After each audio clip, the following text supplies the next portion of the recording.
போன எலெக்ஷன்ல மாப்பிளையும் பையனும் சேர்ந்து அடிச்ச கூத்துல தான் கட்சி இந்த நிலைமைக்கு வந்து நிக்குது. எந்த இடத்துலயும் வேட்பாளர் ஒழுங்கா போடல. அப்பாவுக்கு உடம்பு சரியில்லை, அதனால கட்சி நமக்கு கண்ட்ரோல் வரணும்னு மாப்பிளையும் பையனும் சேர்ந்து அடிச்ச கூத்து தான் கட்சி இந்த நிலைமைக்கு வந்து நிக்குது.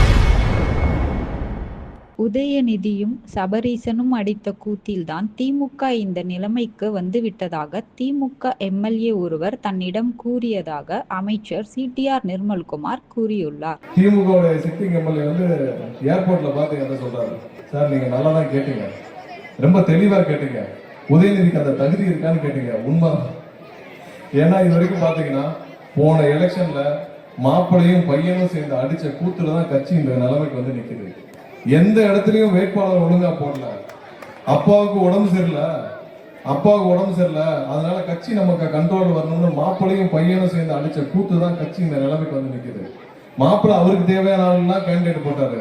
தாம்பரத்துல எஸ்.ஆர். ராஜான்னு ஒருத்தர் இருக்கிறாரு, ஜெயிக்கிற கேண்டிடேட். அவரை விட்டுட்டு மாப்பிளையும் பையனும் மாத்தி ஒருத்தர் கொடுத்தாங்க. பல்லாவரத்துல பாத்தீங்கன்னா அதே மாதிரி ஜெயிக்கிற கேண்டிடேட் கருணாநிதினு ஒருத்தர் இருந்தாரு. அவரை விட்டுட்டு அதை கொண்டு போய் கூட்டணி ஆச்சு. அங்க கூட்டணி ஆச்சுக்கு அந்த கட்சிக்கு அங்க ஆளே இல்லை, அதை போய் கூட்டணி கொடுத்தாங்க. இது மாதிரி தமிழ்நாடு முழுவதும் அப்பா ஆள் வரக்கூடாது, மாப்பிள்ளார வரக்கூடாது, பையன் ஆள் வரக்கூடாது, இவங்க 3 பேர் சேர்ந்து அடிச்ச கூத்துலதான் கட்சி இன்னைக்கு இந்த நிலைமையில வந்து நிற்கிறாங்க. என்னைக்கு அப்பாவுக்கு உடம்பு சரியில்லைன்னு நினைச்சு இவங்க 2 பேரும் செஞ்ச வேலையெல்லாம் கட்சி இந்த நிலைமை வந்து நல்லா தெளிவா கேட்டுக்கிட்டு நான் கேட்ட கேள்வி திமுக காரர்கள் எல்லாம் சந்தோஷமா இருக்காங்க. எப்போ வாக்கெடுப்பு வரும், திமுக ஒன்றிய நகரம் பகுதி எல்லாரையும் கூப்பிட்டு கிளை நிர்வாகிகள் வரைக்கும் கூப்பிட்டு உதயநிதியா சகோதரி கனிமொழியா வாக்கெடுப்பு எப்போ வரும்னு திமுக நிர்வாகிகள் எல்லாம் காத்துட்டு இருக்காங்க.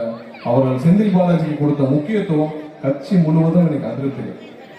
இன்னைக்கு அந்த கட்சிக்கு இவ்வளவு ஒரு அதிருப்திக்கு முக்கிய காரணம் செந்தில் பாலாஜிக்கு அந்த மொத்த குடும்பமும் ஏன்னா பணம் கொண்டு வந்து கொட்டுறான்னு சொல்லி செந்தில் பாலாஜி கொடுத்த முக்கியத்துவம் இன்னைக்கு இந்த கட்சி இவ்வளவு அசிங்கப்பட்டு போயிருக்கு. செய்திகளை உள்ளது உள்ளபடி தெரிந்து கொள்ள ரெஃப்ளெக்ட் நியூஸை சப்ஸ்கிரைப் பண்ணுங்க.